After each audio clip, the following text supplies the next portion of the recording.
iniciar com a leitura das Escrituras. Nós já estamos abordando durante todo esse mês, nas nossas reuniões, sejam elas semanais ou dominicais, trabalhando com uma ideia de missões, em vista que o mês de agosto é o mês das missões presbiterianas. Nós já estamos abordando como a Bíblia trata missões em todo o seu compêndio escriturístico, cumprindo-se a palavra do Senhor, justamente do Mestre Jesus, em Marcos, né?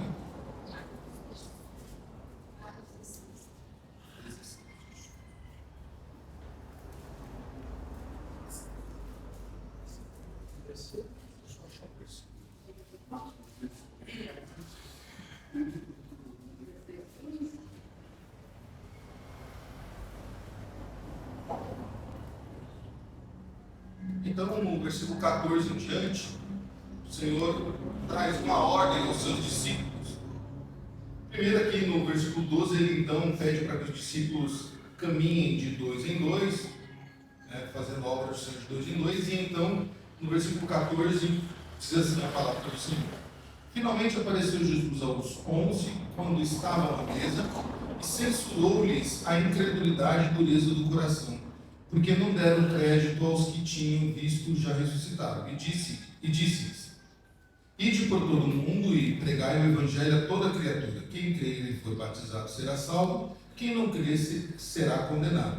Esses sinais hão de acompanhar aqueles que creem em meu nome, expelirão demônios, falarão em novas línguas, pegarão em serpentes, e se alguma coisa mortífera beberem, não lhes fará mal, e se puserem as mãos sobre os enfermos, eles ficarão curados.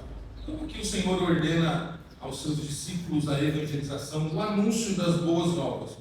E foi justamente isso que os missionários fizeram através de todos os tempos, e no caso específico nosso, ontem nós comemoramos 164 anos da chegada de Simonton ao Brasil. Simonton chegou no Brasil no dia 8 de agosto, por isso nós comemoramos o 8 de agosto, o dia do presbiterianismo, o dia das missões presbiterianas e também o dia do presbítero. Então Simonton chega dia 8 de agosto de 1859 ao Brasil, depois então de nascer no seu coração o desejo para vir ao Brasil fazer missões. Nós vamos ver um pouquinho da história desse homem de Deus que deu a sua vida pelo Evangelho.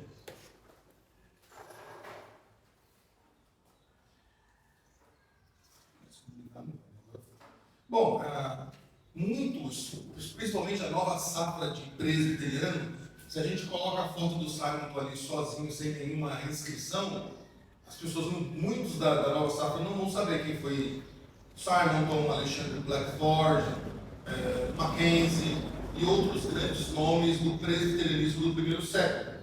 E o Simonton, ele tem uma grande importância, claro, óbvio, né? Mas nós sempre precisamos estar lembrando as novas gerações de quem foi Ashbel Simonton, este homem impelido por Deus, chamado pelo Senhor para trazer o presbiterianismo ao Brasil.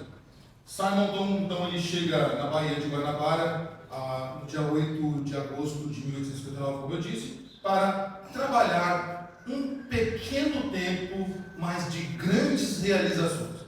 E é muito curiosa a história de Simonton, porque Simonton, ele não sabe, obviamente, mas Simonton, estipulado pelos decretos de Deus, por o tempo estipulado por Deus, o tempo de Simonton de missões é pouco. É muito pouco em relação a outros grandes nomes e outros nomes de missões.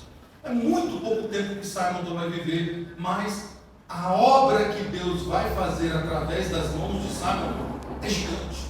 É imensurável, e nós estamos usufruindo dessa instrumentalidade de Deus através da vida de Simonton. Então, um pouquinho da biografia de Simonton, que a gente vai entrar mas da obra dele. Então, o Charles Bowlby foi um grande professor de teologia dos Estados Unidos, o Charles Bowlby é reconhecido até os dias de hoje como sendo um dos grandes escritores de obras fantásticas, com a sua teologia sistemática, que até hoje os teólogos ainda usam para consultar sobre temas da Bíblia, sobre assuntos das Escrituras, sobre temas teológicos, tamanha a importância dos escritos de Charles Rhodes. Então, há 163 anos, precisamente no dia 12 de agosto, bom, 163 que é o ano passado, tá? Então, faltou um F5 aí, vamos recalcular. Há 164 anos, no dia 12 de agosto de 1859, desembarcava no Rio de Janeiro um jovem de 26 anos de idade. Essa é a idade de Simon quando ele chegou no Brasil, e nos faz entender que missões não têm idade. Não tem idade. Sou muito novo. Não. Sou muito velho. Não sei falar. Não tem dificuldade nenhuma, porque o Simon chega com 26 anos, com muita deficiência não, quase que nada em português ele sabia falar. Então, não houve barreiras para impedir esse jovem de 26 anos de idade de falar a palavra do Senhor. Havia tido uma experiência religiosa no avivamento de 1850, um avivamento que teve nos Estados Unidos, que trouxe uma grande explosão de desejos por missões nos Estados Unidos. Logo no primeiro semestre dos seus estudos, ele estava na capela do seminário, que é a igrejinha do seminário. Então ele ouve um sermão do Dr. Charles Rhodes, e esse sermão, que é do Charles Rhodes, um dos seus professores, falava justamente o quê? Da obra missionária fora dos Estados Unidos, da importância de se levar o Evangelho a terras desconhecidas, a terras que ainda não tinham o presbiterianismo, terras tomadas pela idolatria, por outros vertentes do cristianismo, pelo catolicismo romano, ou por religiões de origem asiáticas ou afro-africanas, ou coisa assim. Então, o Simon ouve esse sermão e então nasce o desejo ali do Simon de fazer missões. Em meio a lutas no Seminário Teológico de Princeton, lá em Nova Jersey, ele orou então de forma fervorosa. Ao concluir os seus estudos, foi ordenado pastor e então ele teve o desejo, junto com as missões presbiterianas, ele então faz um pedido para vir ao Brasil, escolher o Brasil para trazer a palavra do Senhor. Simon teve apenas 8 anos de ministério. Foi esse o ano de Simon, 8 anos. E foram 8 anos de muita luta. Nós vamos ver um pouquinho aqui.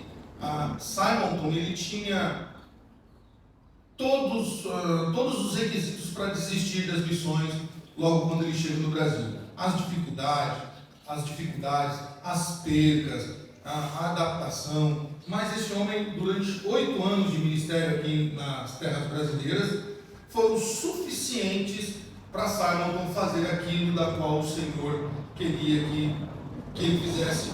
E qual era o desejo do Senhor para esta terra, para que hoje, 164 anos depois, nós pudéssemos estar sentados nas cadeiras de uma igreja, numa cidade como Dionísio, ouvindo a palavra do Senhor, graças ao empenho e trabalho deste homem há 164 anos atrás. Então, 8 anos de ministério aqui no Brasil, mas numa sequência vertiginosa, quase atordoadora, ele funda no Rio de Janeiro a primeira igreja, ou a primeira escola, a primeira igreja, obviamente, né?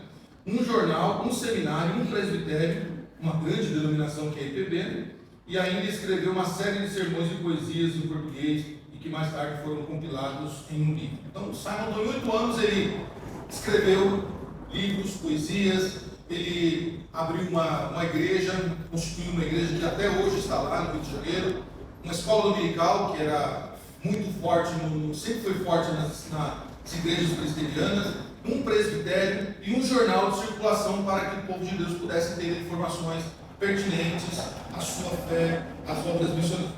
8 anos fez tudo isso. Pouquíssimo tempo, mas grande ação. Então essa é a igreja que até hoje está lá no Rio de Janeiro.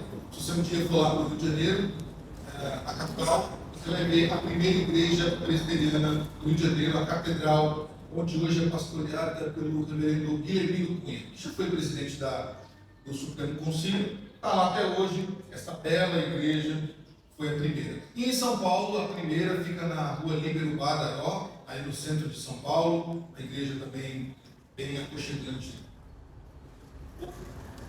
Passado 4 anos depois do Simon organizar a igreja do Rio de Janeiro, em conjunto com o reverendo Alexandre Blackford, que é um grande amigo, no dia 12 de janeiro de 1862, foi o dia que o Alexandre Blackford, né, junto com o Simon Don, ele segue viagem para os Estados Unidos, e lá nos Estados Unidos ele casa com a Ellen, a Ellen Murdoch, vai ter um papel importante, não por ela, né, propriamente, mas pela filha. Regressam ao Brasil em julho de 63. No final de junho do ano seguinte, a Ellen falece apenas 9 dias após o nascimento da sua pequena filha, que recebe o mesmo nome dela, Ellen. Simon, então, permanece solteiro, viúvo, e agora com a responsabilidade de cuidar da sua pequena Ellen. Simon, com esse exemplo, Simon nos mostra muitas coisas que o missionário tem de enfrentar. O missionário, ele deve saber que ele terá as dificuldades no campo. O campo nem sempre vai ser florido e vai estar sorrindo. Às vezes o campo tem as suas dificuldades, tem as suas, às vezes o tempo de escassez. E Simon, claro, ele não veio para o Brasil achando que tudo isso vai acontecer. Mas Simon está preparado para enfrentar batalhas. E eu creio que essa batalha da perda da sua esposa foi muito grande para Simon. Além de perder a esposa, agora Simon tem que ser pai. E tem que ser um pai muito bom, um pai exemplo, que Simon foi. Cuidando da pequena Ellen e dando a Ellen todo o ensinamento cristão. E Ellen vai ser então, a filha de Simon vai ser considerada a primeira missionária presbiteriana, juntamente com Elizabeth. Vão ser as primeiras missionárias presbiterianas no Brasil, seguiu os passos do pai. Então, a Elizabeth Simon, que é a irmã de Simon, que vai ajudá-lo muito, que vai casar com seu amigo Alexandre Blackford, e a Ellen Murdoch Simon, então, são as primeiras presbiterianas. No final desse estudo, tem um link para as mulheres que quiserem saber mais sobre a Ellen, sobre o trabalho que ela fez. Tem um link que vai direcionar para uma página onde vocês vão poder, acho que eu mandei também no grupo, alguma coisa assim sobre o papel delas. É muito importante para as mulheres saberem que o Brasil não foi só evangelizado, não teve só o trabalho de homens, né? Teve muitas mulheres e, sem dúvida, Ellen e Elizabeth foram instrumentos de Deus, ajudando o ministério de Simon e dos demais pastores que, no começo, trouxeram um presbiterianismo para o Brasil. Então, ele continua sozinho, criando sua filha e corajosamente fiel ao seu chamado ministerial. Simon não abriu mão da fidelidade da qual o Senhor tinha chamado. Continua sozinho, né, não pensou mais em casar, continuou sozinho, ainda jovem, né, muito jovem ainda, chegou aos 40 e estava ali sozinho, solteiro, com uma pequena filha para criar. E ele então continua fiel ao seu ministério, pai presente, cuidando da sua filha, ensinando os valores a ela. E então Simon, até o dia 9 de dezembro de 1867, com 34 anos de idade, Simon falece, vítima de febre amarela, num tempo em que as doenças virais eram muito fortes por não ter tratamento, não ter ainda vacinas e remédios que pudessem combater. Se um dia você for para São Paulo, ali perto do Colégio Mackenzie, um pouquinho antes da estação Higienópolis, Mackenzie, tem o cemitério dos protestantes. Foi o primeiro cemitério na região de São Paulo, o primeiro foi no Rio de Janeiro, dos protestantes. Eu já expliquei que os protestantes não tinham terras para ser enterrados, porque o Brasil era totalmente católico, e então não tinha cartório para registrar filho de crente, não tinha cemitério para enterrar os crentes. Logo então, tanto no Rio quanto em São Paulo, se criou através dos senhores de fazenda, terrenos onde se enterravam os crentes, é redundante, né? E lá você vai poder então visitar esse cemitério aberto para visitas, né? Vai poder ver lá o túmulo do Simon. E é muito assim, mas vou fazer o que no cemitério? Para a história, quem gosta de história, quem quer conhecer um pouquinho, não é um local sombrio, não, né? Várias pessoas vão visitar lá o cemitério, conhecer um pouquinho da história, ler lá o que está escrito para adquirir um pouco mais de conhecimento. Então lá vão estar alguns dos primeiros presbiterianos que marcaram histórias do Brasil. O túmulo de Simon está lá, o cemitério é aquele ali, pequena Ellen do lado. Então Simon, ele continuou o seu ministério até a morte. Então ele foi um jovem com visão estadista, dedicado a Deus, homem de coragem, fé, obediência, apaixonado por buscar aquele que estava sem Cristo e sem salvação. Essa foi a vida de Simon. Simon não mediu esforços. Simon sempre foi um apaixonado para ganhar almas. Simon se dedicou a pregar o Evangelho, a trazer, a cumprir realmente, ir, né, pregar o Evangelho e ensinar e fazer discípulos. Simon então fez esse tripé da evangelização muito bem feito. Evangelizou, pregou, né, discipulou e fez discípulos. E nós estamos aqui até hoje pelo fruto de Archibald Green Simon e todo o empenho que este homem teve. Em sua última participação do presbitério do Rio de Janeiro, antes de falecer devido à malária, ou à febre amarela, né, que também o pegou, o pastor americano pregou um sermão intitulado Os Meios Necessários e Próprios para Plantar o Reino de Cristo no Brasil. Foi o último sermão desse homem. Vejam só. Esse homem até perto, até a beira da morte, esse homem está preocupado com vidas. Está preocupado com pessoas que não conhecem o Evangelho, está preocupado com pessoas que ainda estão longe dos caminhos do Senhor, e ele prega então esse sermão. Os meios necessários e próprios para plantar o reino de Cristo ou de Jesus Cristo no Brasil. E ele fez então uma reflexão de que para que o Evangelho fosse difundido em nosso país, é necessário que os crentes sejam testemunhas de si mesmo. Testemunho do mesmo, na verdade. Então, aquilo que nós já estamos falando um pouquinho esse mês aqui. Nós precisamos pregar o Evangelho. E uma das maneiras eficazes de pregarmos o Evangelho é sendo testemunha de Cristo. Nós não podemos ser testemunha de nós mesmos, nós não podemos ser testemunha dos outros, nós podemos ser testemunhas de Cristo.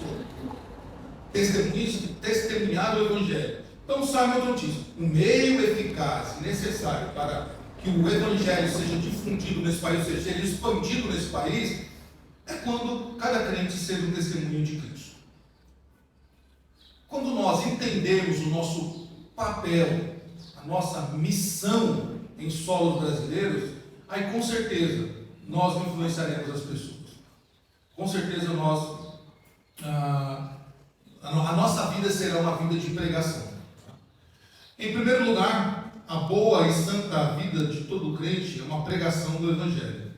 Então, Simon está dizendo, a nossa postura como cristãos, ela é importante. Por quê? Porque se as pessoas virem em nós santidade, verem em nós que nós somos pessoas diferentes, então nós estamos aí dando um passo muito bom, importante e eficaz na pregação do Evangelho. Na falta dessa pregação, os demais meios empregados não vão de ser bem-sucedidos. Fato, óbvio. Então Simon foi muito feliz aqui ao dizer, se faltar santidade para mim e para você, não esquece. Você pode ser o conhecedor das Escrituras. Você pode ser o mais inteligente que possível. Você pode ser o homem e a mulher com capacidade de oratória fantástica. Mas se lhe faltar santidade, esquece. Ninguém vai te ouvir. Ninguém vai ouvir. Até porque um morto não consegue levantar outro morto. Então nós precisamos estar vivos e a nossa vida precisa ser uma vida de santidade, conforme o sermão de Simon. E ele diz, os demais meios empregados não serão bem-sucedidos, Por quê? Porque os crentes são o sal da terra. A experiência de todos os tempos prova que o progresso do Evangelho depende especialmente da conduta e vida dos que são profetas. Irmãos, principalmente numa cidade pequena como a nossa, que de aproximadamente entre 6 e 8 mil habitantes, se nós não tivermos testemunhos fora da igreja, esquece. Se nós quisermos que o presbiterianismo ele avance na cidade da qual nós estamos, se nós quisermos alcançar os nossos vizinhos, alcançar os nossos colegas, amigos, familiares, eles precisam ver em nós santidade. E santidade não é ser um monge tibetano ou um seminarista trancafiado no seminário, ou alguém que as pessoas olham assim e falam: nossa, é quase um Jesus Cristo na terra. Que bom que fosse, né? Mas não seria nesse sentido. Seria no sentido de que as pessoas olharem para nós e falarem assim: pessoa de boa índole, pessoa fiel, honesta, pessoa de palavra, pessoa justa, homem e mulher de bom testemunho.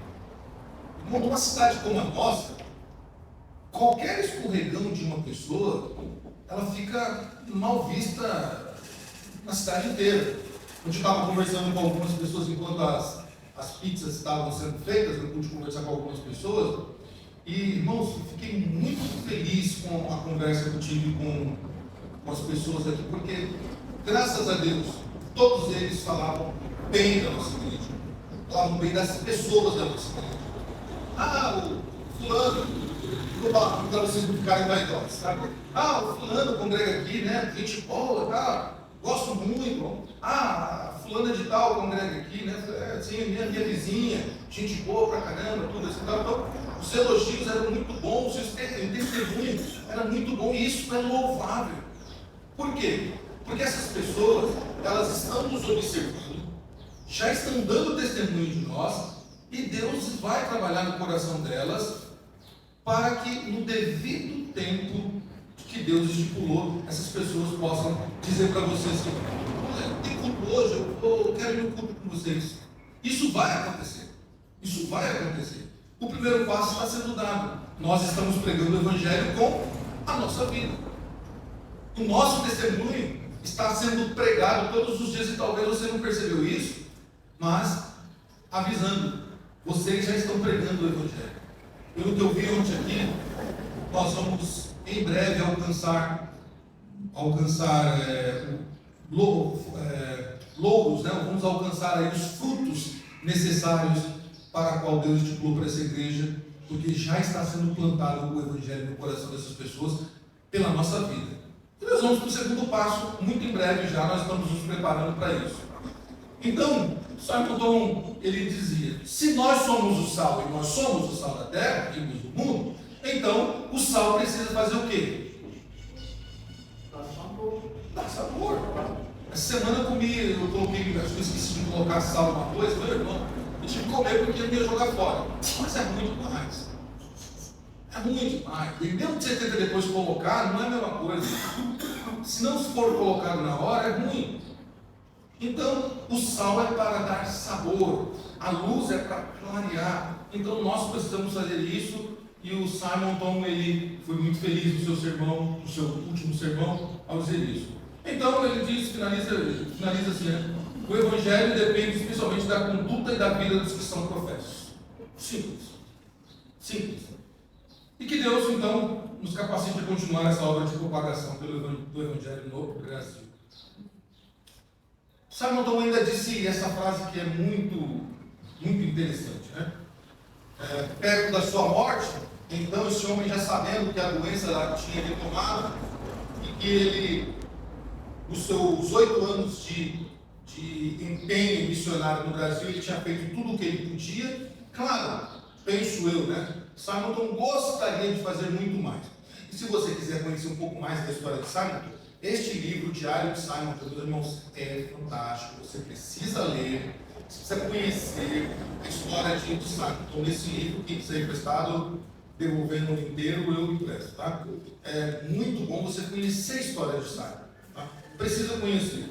Uma outra oportunidade é você também conhecer através dos bandeirantes da fé. Quem foram os bandeirantes da fé?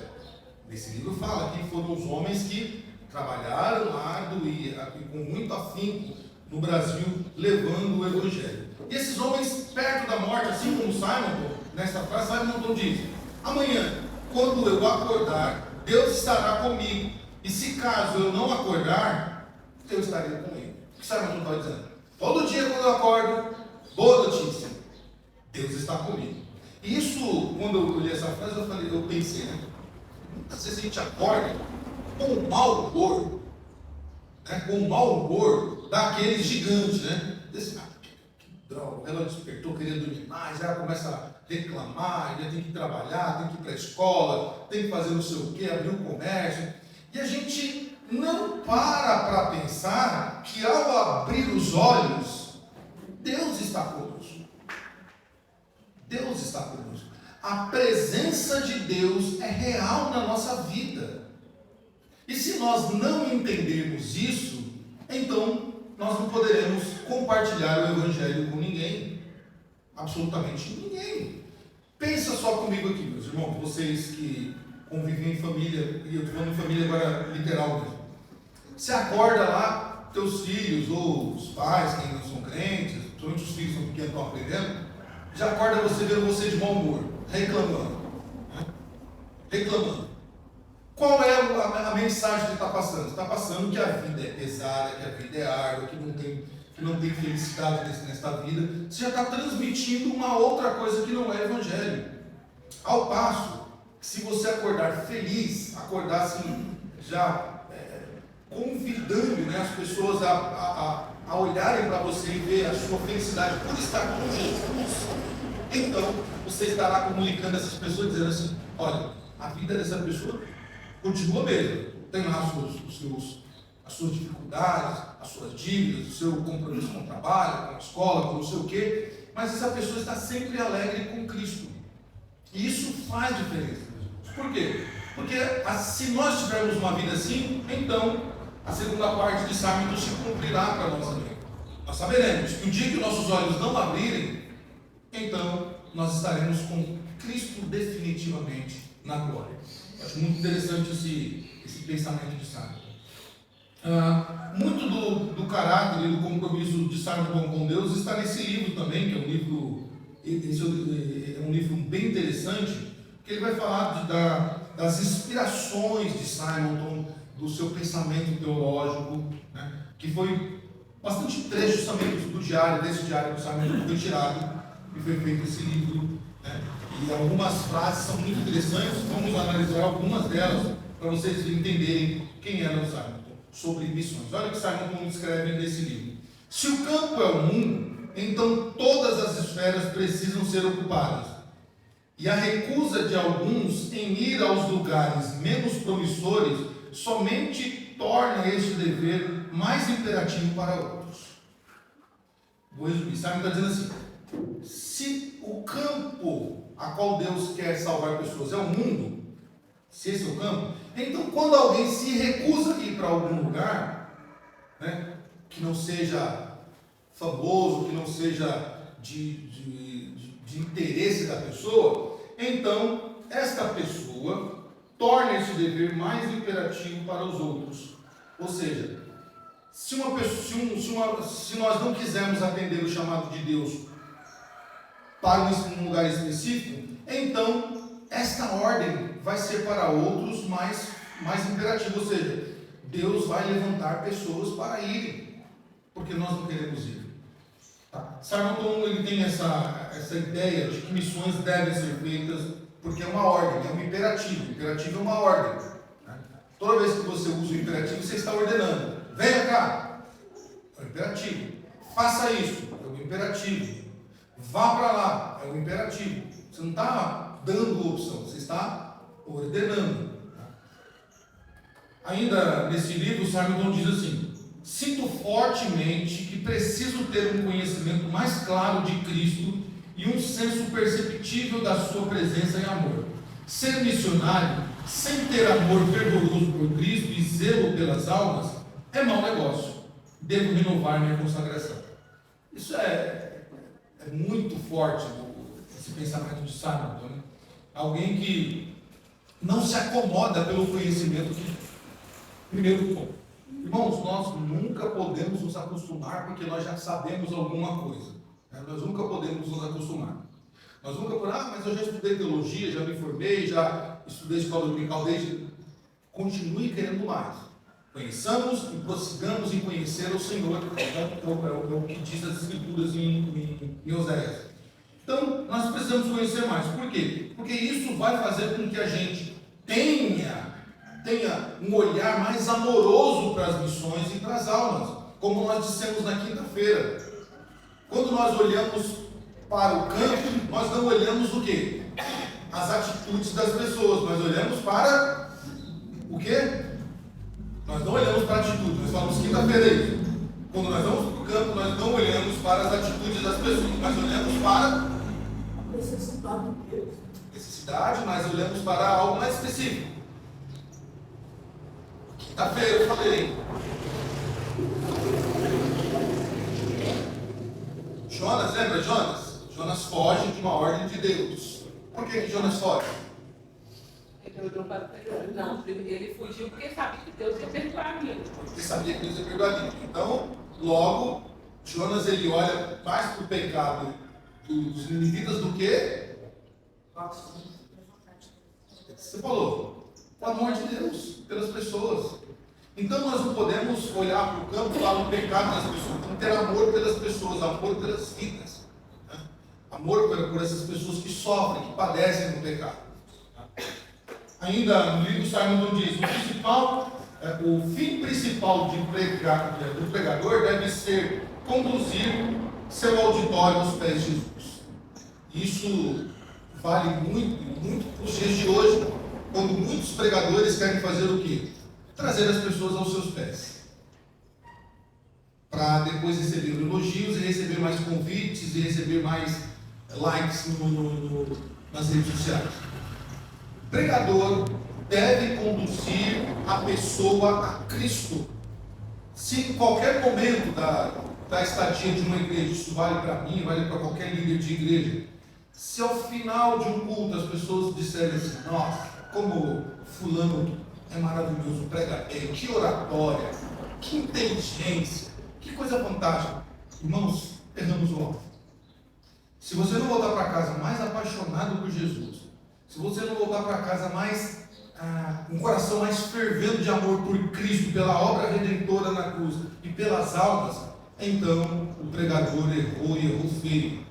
Ele fez uma apresentação dos seus conhecimentos teológicos, da sua versatilidade teológica, de todo o seu compêndio teológico, falou. E o resultado disso foi que pregador, que oratória, como ele fala bonito, como ele fala gostoso, eu entendo o que ele fala, mas e Cristo? Né? Onde está? Então, Simon estou muito feliz com isso e com certeza serve para o dia de hoje. Ainda mais um pouquinho das frases de Simon, porque as frases de Simon revelam muito do seu ministério missionário. Ele diz ainda, ministros de Cristo, lembrem-se disso, a centralidade de Jesus na pregação, cada vez que vocês subirem ao sagrado. Então, meus irmãos, este espaço, para mim, para você que vai usufruir, dar um estudo bíblico, que vai falar para as crianças, para os adolescentes, para as mulheres, ou que vai exercer em algum momento a pregação, lembre-se, a centralidade é Cristo. Eu não posso vir aqui falar de mim, até porque o que essa vida minha interessa para vocês? O que interessa para vocês do que eu fiz ou deixei de fazer? Nada, absolutamente nada. Se eu der o testemunho da minha vida para vocês aqui, vocês vão chorar, vão ficar alegres, vão rir de muitas coisas, né? Bastante coisas por sinais, mas vocês vão estar para casa e vão falar assim, beleza, vamos fazer o arroz, o macarrão, fritar a picanha, que esse que a gente come, mas e a transformação de vida? Não tem transformação de vida. Se este local aqui não for o local de transmitir Cristo para as pessoas, esquece-nos. Esquece. Nós precisamos sempre lembrar: Cristo deve ser a centralidade da pregação. Por isso que a igreja presbiteriana, sua centralidade da pregação é Cristo. Você não vê os nossos pregadores dando testemunho de si mesmo, você não vê eles fazendo analogias acerca de outras coisas, mas todos eles pregam o quê?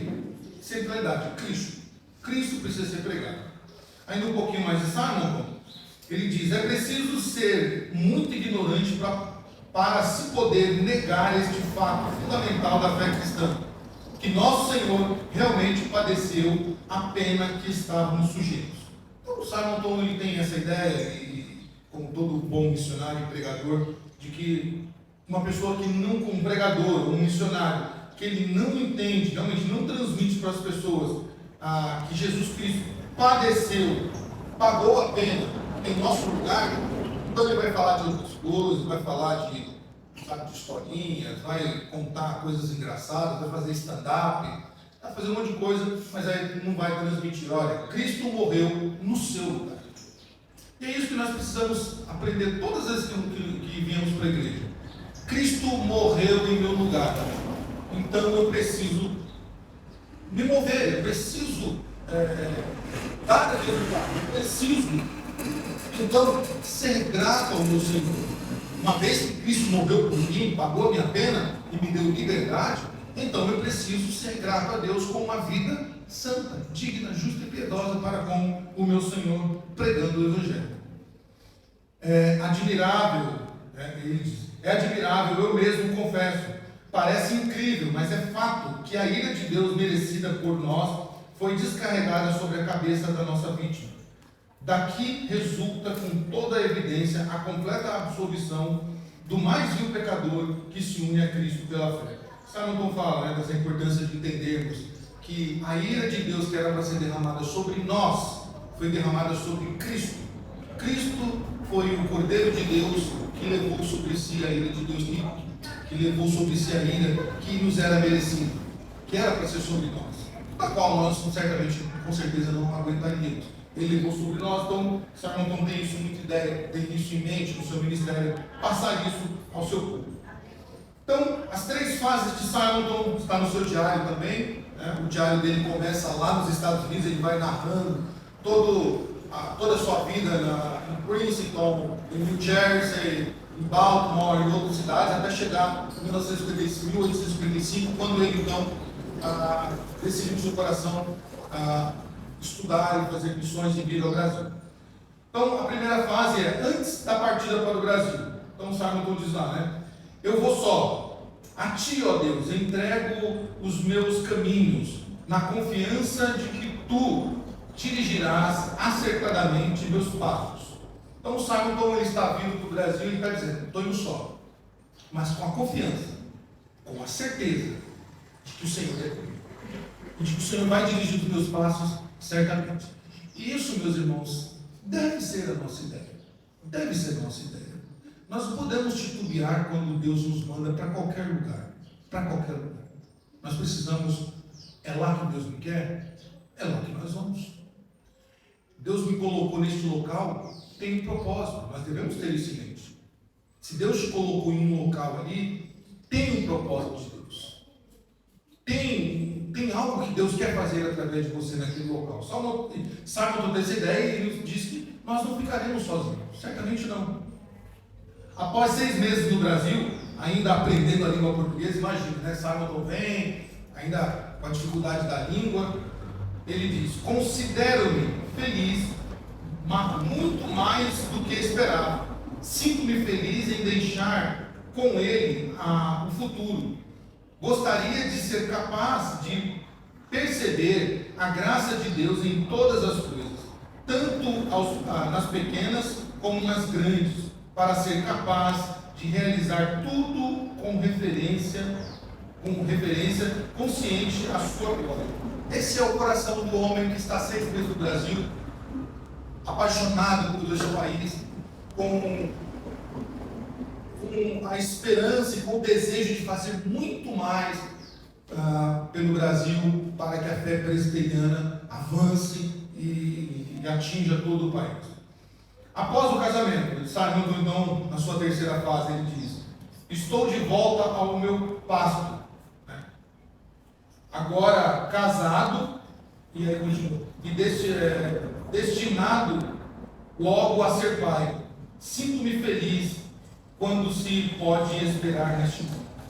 Sabe, o irmão está desfrutando ali agora de uma companhia, do seu casamento. A Ellen está grávida, ele vai ser pai a qualquer momento. Então esse é o coração do homem que ainda a sua felicidade é tão grande de estar casado, de ser pai, mas ainda com um coração apaixonado pelos seus filhos na fé a qual Deus deu no Brasil.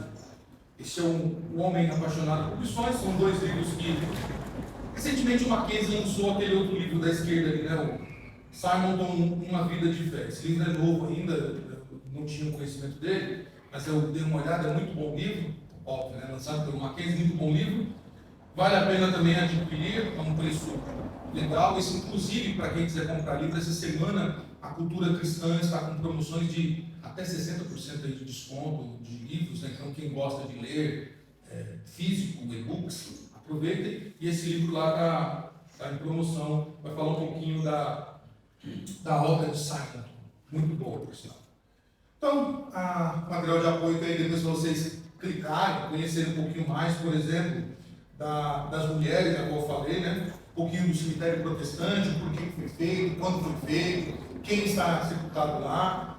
Vai falar um pouquinho do trabalho da SAF e da UMP nas missões. Tentando bastante coisa para vocês pesquisarem aí e poderem entender. Mas minha recomendação, meus irmãos, leiam esses livros. O que a Kátia mostrou também sobre a razão da nossa fé, eu creio que vocês já têm, né? Todos têm. Então sempre dá uma olhadinha, é um livrinho fácil de ler, dá para ler todos os dias. Nós precisamos dar continuidade ao trabalho deste homem de Deus que o Senhor enviou para cá há 164 anos atrás. É uma história de amor, é uma história de fé, é uma história de entrega, e hoje nós usufruímos desse legado de Simon. E nós não podemos deixar que a história se limite às páginas que já foram escritas. Precisamos continuar escrevendo esta história.